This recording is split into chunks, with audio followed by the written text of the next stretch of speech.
to emphasize how tough times have been in the past, especially the last 2 to 3 years.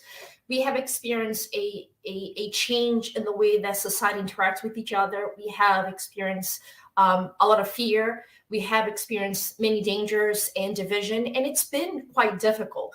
And part of what we have seen is also a change in mental health. So resilience is going to be the focus on how can I deal with these challenges? How can I face difficulties, whether they be socially motivated, individually motivated, or within the family. So there's a very cute, interesting story that talks about a donkey in the dry well. So this farmer, he had this old donkey, and he fell in this dried well.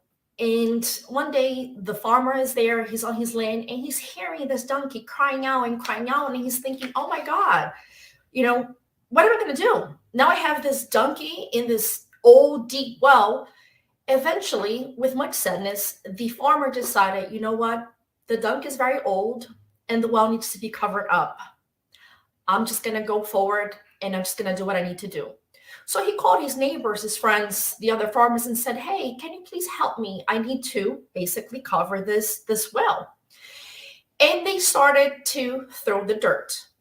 At first, the duck got quiet.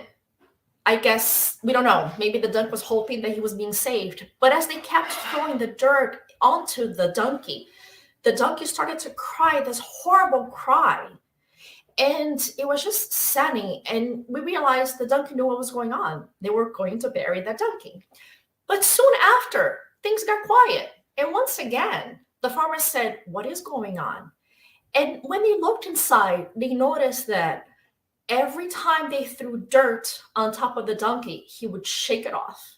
And they would throw the dirt and he would shake it off. And they would throw the dirt and he would shake it off.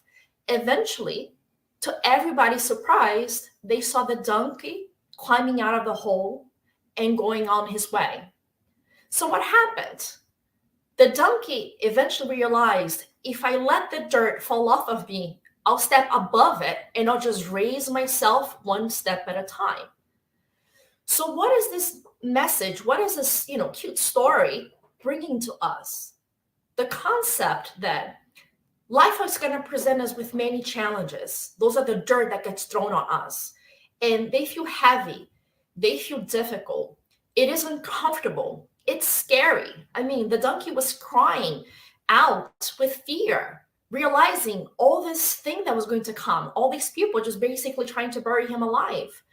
But eventually, he found a way. He realized if he makes the dirt into a stepping stone to rise him above, he's going to be able to overcome and get out of the hole. So he used challenges and difficulties essentially to make himself better. And that's technically the power that we humans have in order to face challenges. Life is going to present situations, but it all depends how we interpret them. You can look at a situation and think it's the worst thing in the world and then choose to be helpless, or you can say it's a challenge that I can overcome.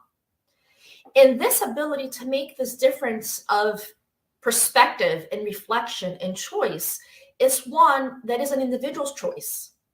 So it's a very interesting research in psychology that links and talks about this choice that we make. And this theory is called learned helplessness theory.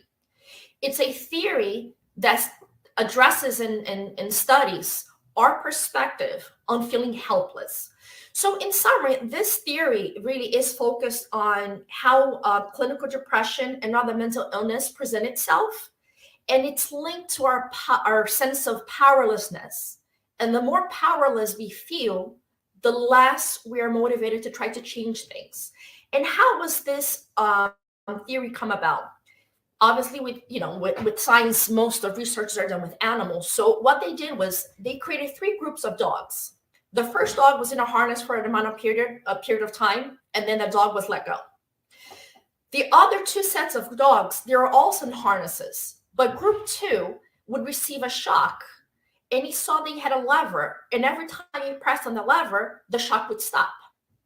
Group 3 was also receiving those shocks and also had the lever, but the lever didn't work.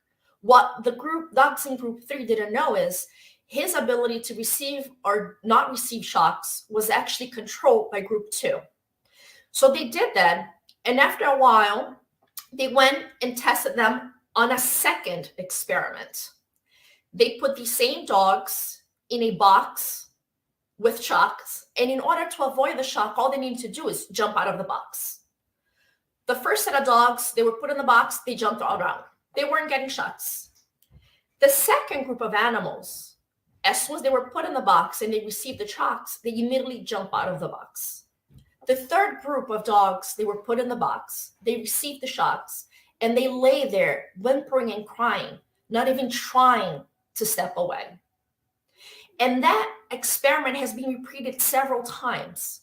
And then what they did was they wanted to kind of rule out, is this going to be the permanent situation where these dogs are not going to try to ever overcome this? So there's many details to the experiment, but just simplifying it. After a while, they did the experiment again with the boxes. And once again, group 1 jump out of the box right away. Group 2 jump out of the box right away. But group 3, what they saw is now the time had lapsed. 1/3 of the animals, the ones that had learned before that they have no control with the lever, that they had no ability to make those shocks stopped, 1/3 of them actually this time, after some time had lapsed, they did jump out of the box and 2/3 stayed. And that quality, when they're trying to parallel to human beings, they have termed as optimism. And I'll link that to resilience, where they saw there was another alternative than to the permanent situation that they had been. So they have figured out that sometimes we as individuals and animals as well, when we have experienced a situation of trauma or difficulty, or what we perceive to be powerlessness, we create this generalized concept that things are the way they are and we can't change it. And we start developing this perceived notion that life has no control. I have no control over life, and therefore we don't try to change it. And therefore we cannot, be successful in utilizing our power for resilience. And it's interesting because we see that it's not true. We do have power. But the thing is, we need to understand how power works and how it's applied in our daily life. So that's where Spiritism with the Promised Consoler is such a beautiful philosophy and religion, because it helps us to understand through these concepts. And if you study chapter 19 of the Gospel According to Spiritism, it talks about faith. And that's the terminology that we can utilize to understand the concept of resilience. So what is faith? Faith is the confidence we have in the realization of something and the certainty of attaining a specific end. Through the Gospel According to Spiritism, we understand that our belief that we have the ability to realize and achieve something makes it come true. And it goes a little further. It says, confidence in one's own strength gives man the capacity to carry out material things which he would not be able to do if he doubted himself. Think about challenges that you have overcome in your life. And I think that's where a lot of times, through the Spiritist philosophy, where we understand the concept of reincarnation and we understand the concept of the law of cause and effect, we know that there are things that happens in our lives to bring some teaching, to give us an opportunity exactly to do that, to show resilience and to overcome. So when you study the Spiritism and philosophy, you come to understand these concepts, and that's where you see where your power to make a change lies. And that although you're facing a challenge, you are not just simply, a recipient of the situation. You are having control, and you have the ability to change that.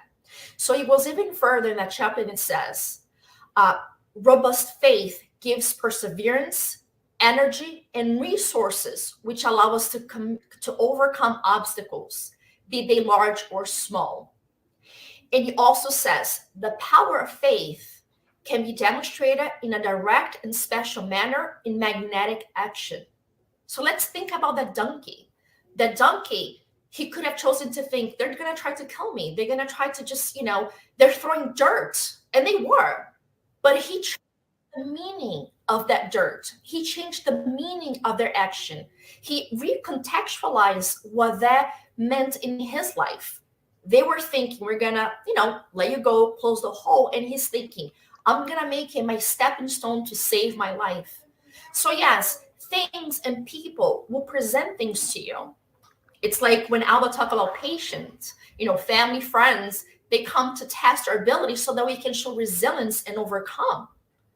So we can attract this magnetic action. We can attract these resources. We can attract these opportunities by having faith in ourselves, having faith in God. And this faith can be strengthened by understanding, by studying the Spiritism doctrine. When you open up the Gospel according to Spiritism, right in the introduction, not even in the introduction, just in the opening page, it says, unshakable faith is only the kind that can face to face with reason all human epics. So faith is not blind, like some have believed in the past. Faith has to be rational. It has to be intelligent.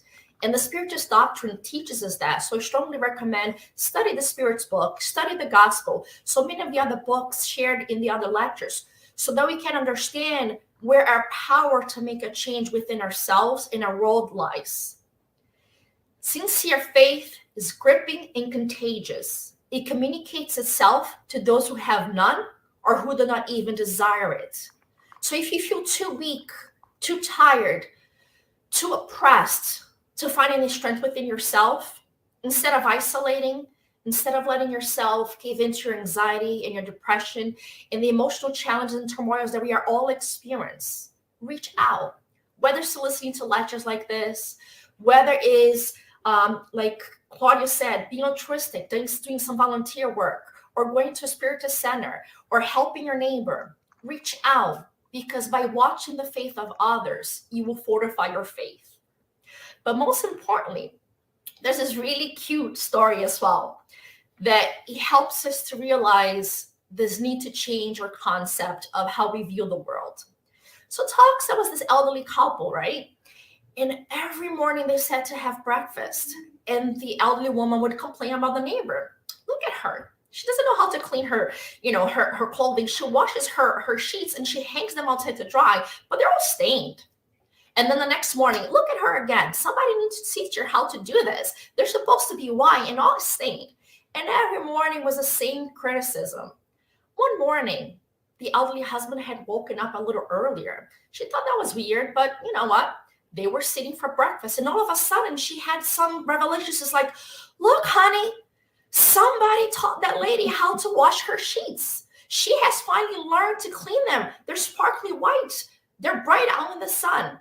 He, in a little annoyed sense, he looks at her and he says, honey, she did not learn to wash her clothing and her sheets. This morning when I got up earlier, I washed our windows. So the perspective is that, in this funny, perspective is, let's clean our way of looking at the world. Let's cleanse our perspectives, our emotions. Let's seek to be more loving for ourselves and others. And when we realize we don't have to be so defensive or so scared or so criticizing of ourselves and others, and we can be brothers and sisters, we can find the means to have a more powerful, a more life-oriented, and purposeful way of living that allows us to overcome all challenges. Thank you, and may you all have a wonderful holiday season. That is awesome. That is awesome. Thank you. Love your stories, Ligia. And what a great discussion, right? How resilience is a testimony of how we're not powerless. And I also love your connection between resilience and faith.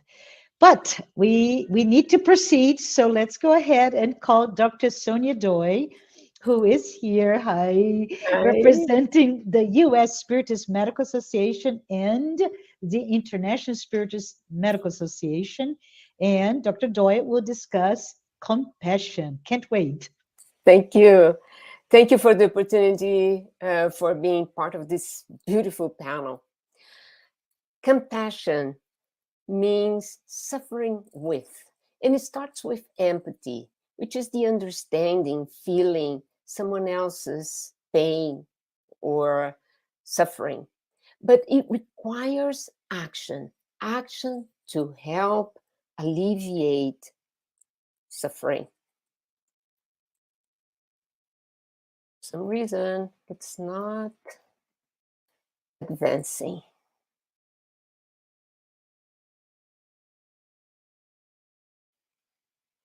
Okay.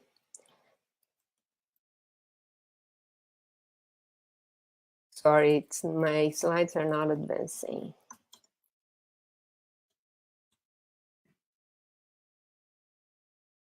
I'm so sorry.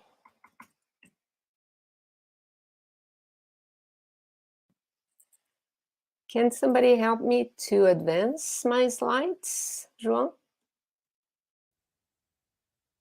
Hi, sorry you're experiencing some difficulties. I'm going to ask João, who's in the background, to see if it worked when we tested, but now for some reason it's not going. Sorry. Yes. So I will need for you to download the stream or send to him directly, Sonia. In the meantime, why don't you use without, can you do this without the slides? Let me go, yeah, but let me go quickly here.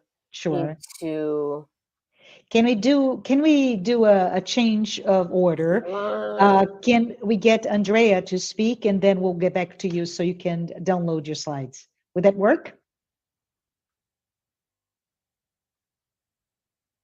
So Andrea is here. So let's do this unscripted. Andrea Marshall Neto, who's here speaking from Florida. No, everyone, she's in Rio de Janeiro, Brazil. So while everybody is so cold, she's there battling the warmth and the sun. It's okay, we forgive you. Andrea is representing the Spiritist Federation of Florida, and she will be discussing mindfulness. So while we do this, Andrea, thank you for speaking, and we'll talk to Dr. Doi afterwards.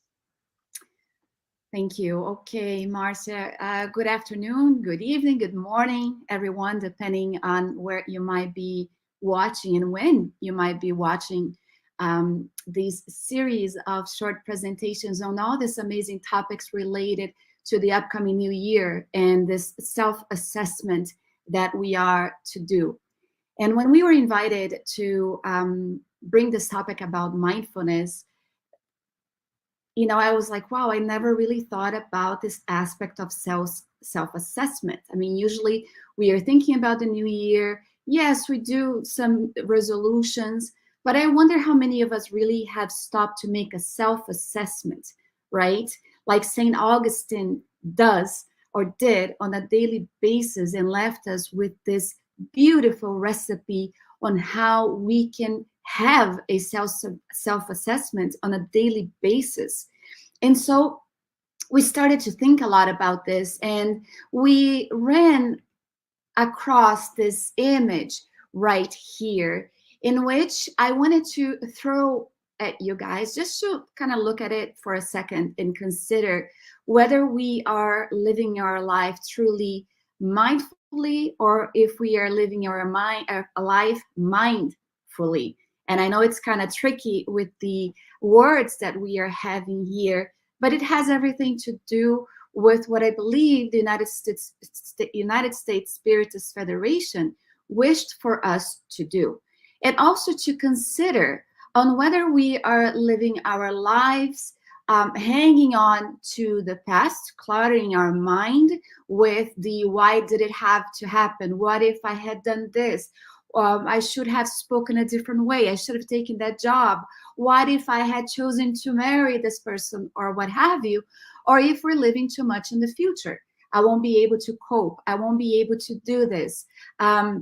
I will never be able to create this, or to have that job, or to have that relationship. And so what we're going to find is this proposition, this suggestion that not only comes from this series of talk today with Spiritism, but also a lot of what we are seeing on social media, because mindfulness is a topic that is popping up here and there, whether we are on Instagram, whether we are on Facebook. We see even courses that are being given so that we can lead a life where we are in the here and now, quieting down that clutter of thoughts, that clutter of ideas that really takes over our minds, whether we are living in the past, whether we are living in the present, and consider the here and now. And so to open up, I wanted to begin with this phrase by Joana de Angelis, in which she will state in the book Plenitude that we should choose our goals and our duties mindfully and pursue them only when proven legally and morally sound.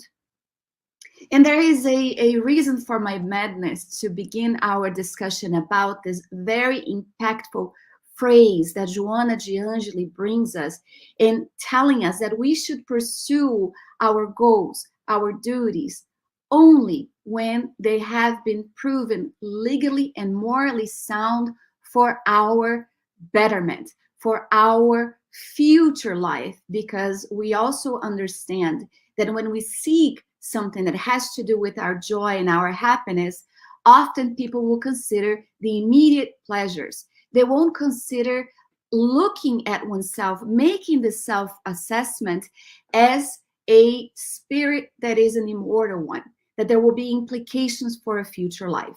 A lot of times we live our lives as if this is it in the here and now. And that's not exactly what we are proposing when we throw this slide right here in which we should be living in the here and now. So the description for mindfulness. Mindfulness is a full awareness of precisely what is happening in the present.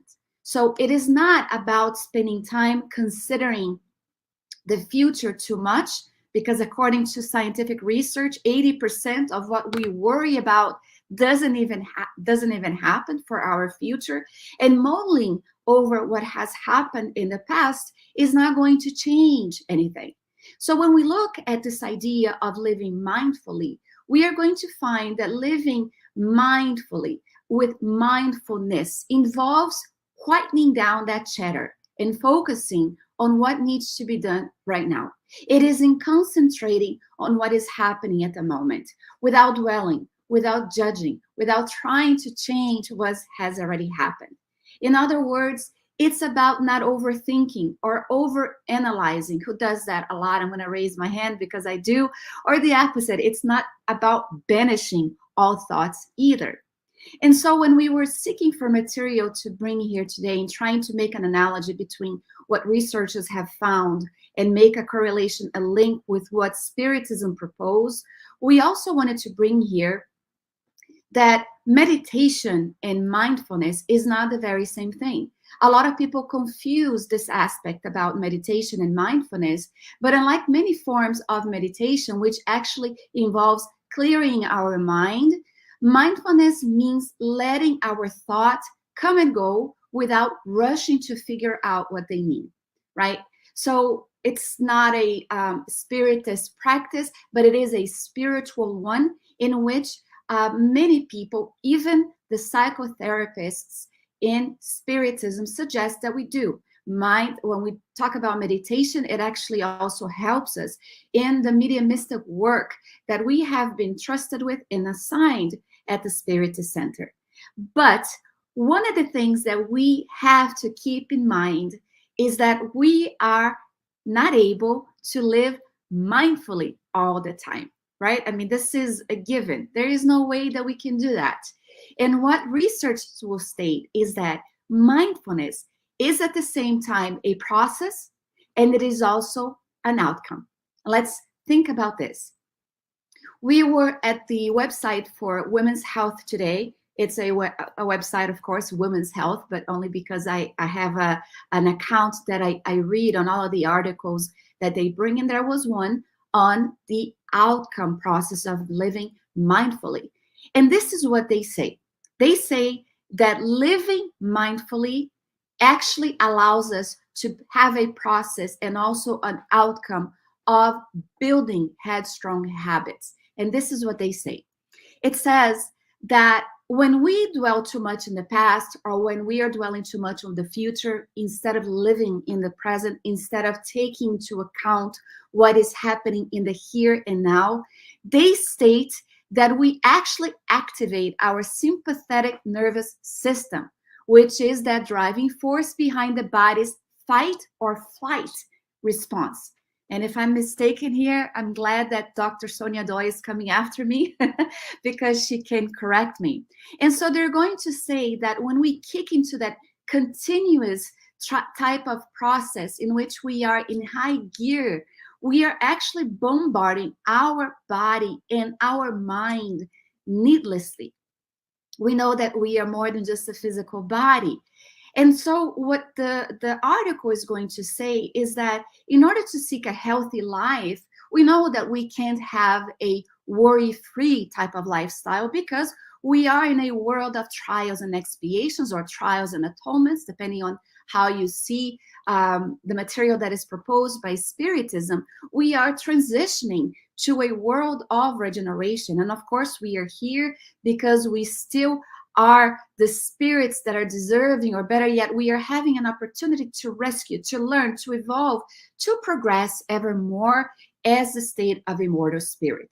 But what they're going to say is that if we are able to dial down a little bit that constant state of being worried, that we are actually kicking in that gear of the fight or flight state that often we find ourselves in, we are able to flex. We are able to work out our parasympathetic nervous system, also known as the relaxation response, by being mindful. It's what they'll call the chill out effect that comes with significant brain bonuses for us. This is not to say with our teenagers, they say, chill out, mother, chill out, father. No, they're talking about accessing that which we have available, kicking into gear the parasympathetic nervous system so that we become relaxed, so that we become a little bit more chilled out before all of the vicissitudes and the issues that we face. People who practice, is that okay? I see you coming back, Marcia. Yes, you have a couple more minutes. Really? Yes. Wow. I'm so surprised. Time flies when we're having fun. Go ahead, Andrea. Okay, so I'm just going to cut everything that I was saying, and I'm just going to get to the main point. Joanna De Angelis is going to state to us that when we seek a goal to live mindfully and pursue them only when it is proven legally moral and sound, she's going to talk about the aspect of free will. It is about choices. It is by using the tool of understanding how mindfulness works so that we can have a life that is full life. It's one of the latest books that she has. But we are not left to chance. We are given the manual in the Gospel according to Spiritism under chapter 17, which is called Be Perfect, in which the Spirit Lazar is going to allow us to understand the aspect of living a life seeking a goal or seeking our duties, where we are applying our moral obligation first towards ourselves and then immediately thereafter. So this is really important for us to understand, because we can only have this ability to seek that which is legally and morally sound when we practice mindfulness. And one of the ways that we can get there is also contained in the beautiful book, The Gospel According to Spiritism, when we are given the understanding of what entails a person who is fully aligned on living mindfully. And that one is the one also contained on chapter 17, the moral person. The moral person are those who practice the law of justice, love, and charity in the greatest purity. Well, how can I do that? I'm not yet perfect. Well, they're not saying that it's something that it's already done. It's in making an effort. We are aware. We are mindful of our present existence, of what our duties are, our responsibilities are. If we question our conscience, they say, about our actions, we ask if we have violated any laws, if we have broken any laws, if we have caused any pain. And then St. Augustine, on question 919 of the Spirit's book, is also going to give us this idea on the most effective means and ways of improving ourselves in this life, and for resisting the draw or the caution of evil. And I'm not sure if I have a slide here, but I'm going to put that in there so that Marcia, and I'm finalizing, I don't want to break the time here, they're going to give us the recipe. A sage in antiquity has told you, know thyself. We comprehend also the wisdom of the maxim, but the difficulty is precisely in knowing ourselves. By what means can we do that? Well, do what I used to do when I was living on the earth. At the end of each day, I examined my conscience. I reviewed what I had done and asked myself whether or not I had failed to fulfill some duty, and whether or not anyone might have had reason to complain about me. It was then that I was able to arrive at knowing myself and seeing what was there in me that needed to be reformed. That, in essence, in the summary, is living mindfully. That's awesome. Thank you. Thank you, Andrea. And thank you for pivoting into speaking now and talking about mindfulness and chilling out. For all of you teenager out there, not me, you heard Andrea speaking, but she also gave us great examples of resources, right? Andrea, Joanna DeAngelis, the Spirit's book, Gospel According to Spiritism, among others. But let's go ahead and get started. Back to listening from Dr. Sonia Doi. And that's okay, Sonia. I know those things happen, right? It's the weakest link in everything. Yeah, but I do hope, I really apologize, and I do hope it's working now. So yes, it's working. So, and I think that it was meant for me to talk less, because all these wonderful talks that preceded me are really meaningful when we talk about compassion. So in the Gospel According to Spiritism, chapter 13, the Spirit Michel explains beautifully what compassion is. It's a long message, and I really highly recommend reading it all, but I have summarized it in 3 bullets. Compassion is the first of all virtues, he says, the sister of charity. Compassion is the empathy that unfolds into charity, and it goes beyond the material needs by listening, giving support and consolation, restoring hope, stimulating courage. He goes on to say compassion deeply felt is love. Love is devotion, and devotion is being selfless. And continuous selflessness toward unfortunates is the greatest virtue, which has been so well exemplified by our Master Jesus. It's serving with humility. And Peter Hayes talked so much about humility beautifully, so I don't have to go on that. And finally, the message says compassion is the virtue that brings you closer to the angels, that leads you to God. Because to practice compassion, it's necessary to rid ourselves from our imperfections, to seek the development of virtues. And that means we are working ourselves in our inner transformation. And by practicing compassion, we accelerate our route, our path into perfection, into purification. And of course, that brings us closer to the higher spirits, to God, but also as we practice compassion over and over, every time we feel the good spirits around us, if we are really practicing compassion with humility, with all the good virtues that's necessary.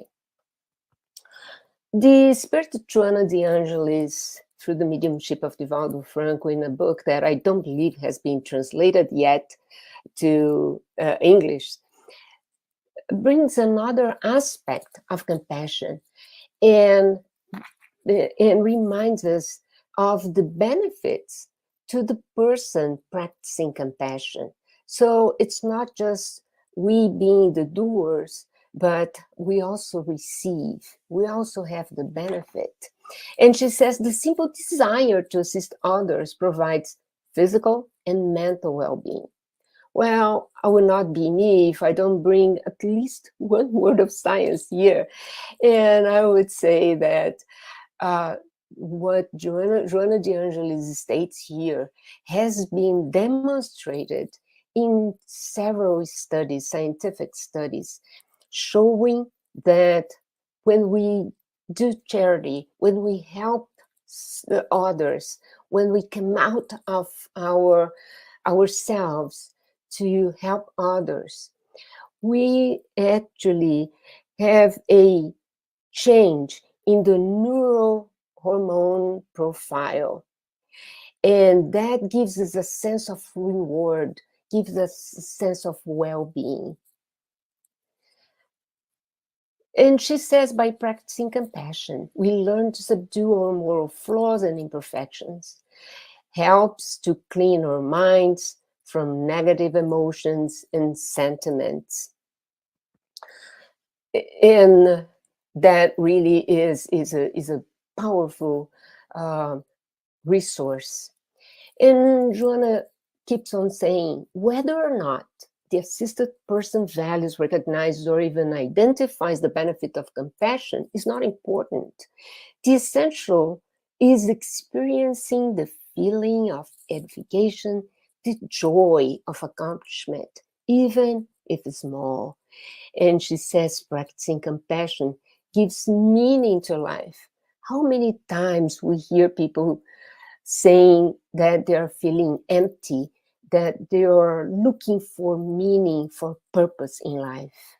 Well, that's one resource, practice compassion. And Joana de Angelis also comes to remind us that we ourselves need compassion. We need to be compassionate about ourselves.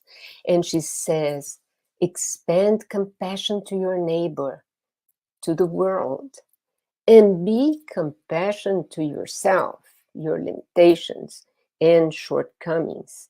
So we are not perfect, as we have heard so many times today, and we are constantly being reminded that, yes, we have flaws, we have limitations, we have so many things that we have to improve, and we have to be compassionate to ourselves, because we are still in the path of perfection.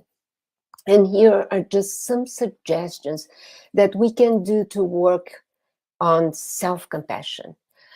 We need to accept that we are not perfect, but we are in the journey to perfection. Reflect upon your sentiments and emotions. We need to identify the source of distress, the source of imperfection in ourselves, so that we can work towards it, and we can be forgiven to ourselves. We need to apologize if we have offended anyone before this becomes guilt that solidifies in our hearts. And if there's guilt, there's any sentiment of guilt inside of us, we need to transform that sentiment into self-forgiveness. And above all, we need to love ourselves. If we don't work in our self-compassion, we cannot work on being compassionate to others. We need to love our neighbor as we love ourselves.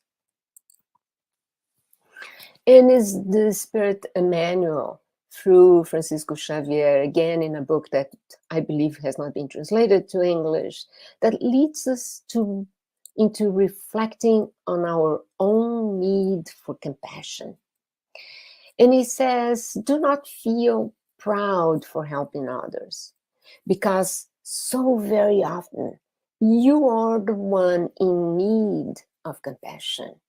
So let's ponder about that. And we should appreciate the compassion that we receive from others, our family members, our co-workers, people that we interact every day. When we are impatient, intolerant, arrogant, and they are compassionate to us. We need to appreciate the consistent support of benefactor spirits that are compassionate to us, even when we are ungrateful. We need to remember the friendship and comfort received when we ourselves are facing difficult times. And we need to appreciate the forgiveness of those who have hurt us. So, the Spirit Emmanuel recommends be compassionate, especially to those who have offended or harmed you. We know that it's much easier to be compassionate to people that are friends, people that we care about, people that we have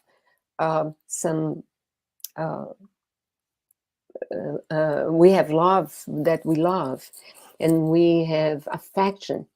But it's much more difficult to exercise compassion to the ones who have offended or harmed us. But this is the most valuable, the most meaningful kind of compassion.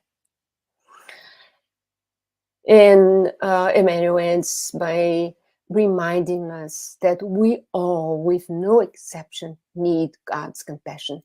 So we need to be compassionate to others so that God can be compassionate to us. And after we think about all this, after we reflect, we can do our self-assessment, asking how compassionate have I been to myself, and how compassionate have I been to others. And then we can go to the second step, making our resolution, planning the strategy to improve self-compassion and to expand compassion to others. So that's part of our New Year's resolution. Thank you very much. I love it. I love that we are doing a business plan and a strategy for 2023. Thank you. Thank you, Dr. Doi, for your discussion on empathy and how we're the ones, right, who need forgiveness. We need to love ourselves the most. But anyways, we have some time to have some questions, and I would like for our team in the background to just pop the questions and we go. So Alba, you're first. For everyone who may not have listened to Alba, or it's been several speakers ago, Alba was speaking about patience, and the question is, patience is all about building strength to have a long-term view of our reincarnations. Can you talk a bit about how to best build these important skills, Alba? Sure, Marcia. Thank you. Thank you for the question. It made me think a lot. And by listening to the different presentations and the different virtues, definitely we need all of them to build a patient. One of them is mindfulness, right? We were talking about mindfulness. Andrea was talking about mindfulness.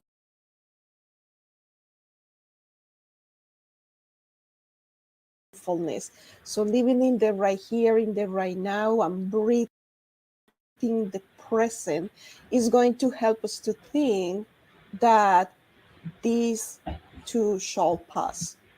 So being in the present is going to help us to build a patient. Also, meditation, any form of meditation is going to help us to be in touch with ourselves and with God, and it is giving us some strength for those moments in which we need to exercise patience. Breathing, just a simple exercise of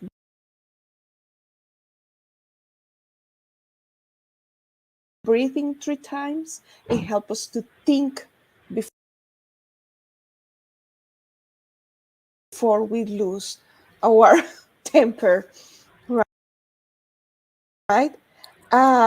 Andrea Luis, also in the book No Solar, he recommends, it's not Andrea Luis, but he shows that he recommends to drink this water of silence. So every time we are about to lose our temper, or like we are in the edge, we can drink the water, or we can pretend we drink the water and keep it in our mouth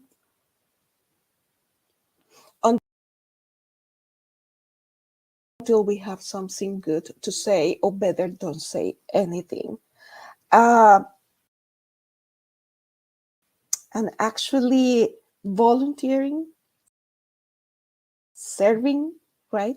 That Claudio was mentioning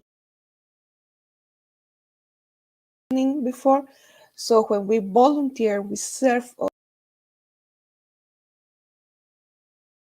others, and we are putting ourselves in the shoes of others, is helping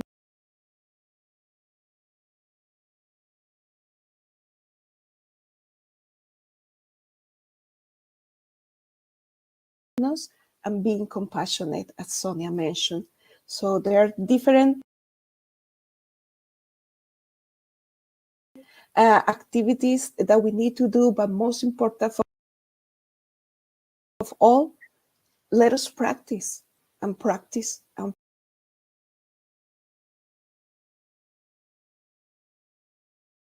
practice, so we can one day become fully patient and fully perfect. Awesome. Thank you. Thank you, Alba. Let's see what's next. We have a question for Peter. Hi, Peter. Peter, in the Gospel according to Spiritism, we're told that it is not possible to be charitable if we're not humble. I think you referenced that. Can you discuss what does that mean to us?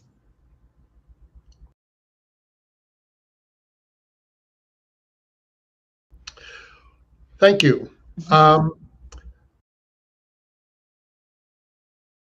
think what it means is it has to do with our intentions towards charity. In other words, if we're trying to be charitable, do we have an agenda? If our agenda is, I want everyone to admire how wonderful I am for being charitable, then my intentions are more attached to accolades and praise rather than doing charity for charity's sake. When we engage in charity for charity's sake, we're not keeping score, we're not thinking about the consequences down the road. We just are in the moment and we are helping others, and that's basically it. I mean, everybody likes to receive some kind of accolade or praise. It sometimes, right? It makes us feel better. That's normal. But if we're attached to it, then it can get us into trouble. Buddhism often talks a lot about freeing ourselves of attachment, and one of those can be emotional attachment. And so once again, if I, for instance, am attached to needing validation from others every time I do something in the name of charity, then I've got a problem. So I need to work on freeing myself of the need to receive some kind of validation. That's awesome. Thank you. Thank you, Peter. Let's see if we have another question. All right. This one goes for Claudio. Claudio, in your opinion, is altruism growing in our highly individualistic, competitive Western society? If so, what is contributing to that? I thank you very much for the question. Yeah, it definitely is growing, and like I mentioned on the speech there, we are surrounded by an era of where information is available everywhere, and we tend to look more for negative news. And there's even a research that was done where they would put like positive news and negative news, and then most people were drawn to the negative news, right? So we live in an era where news can flow everywhere, every time. So we tend to see only the negativity and the worst part of it. But if you look at the numbers and trends and things like how many children are dying per year compared to maybe 30, 40 years ago, and then there are so many different aspects of that really show how humanity in general is progressing towards a more elevated society. It's just there. Yeah, you just need to look for that data because it's not easy to find. But overall, the society is growing to become a more evolved society, and part of that is the altruism part. I do think people are getting more altruistic. My wife is a teacher, and she teaches high school, and she tells me some wonderful things that those kids do that back in my day when I was in high school, it was completely different. So I do see a lot of good in the new generations, and if we look for the positive data and the positive growth, we'll find it. Awesome. Thank you, Claudio. It's awesome, right? The data is available, so we can always research how we're getting better. But let's not forget, according to the law of progress, right? There is no going back. We are getting better.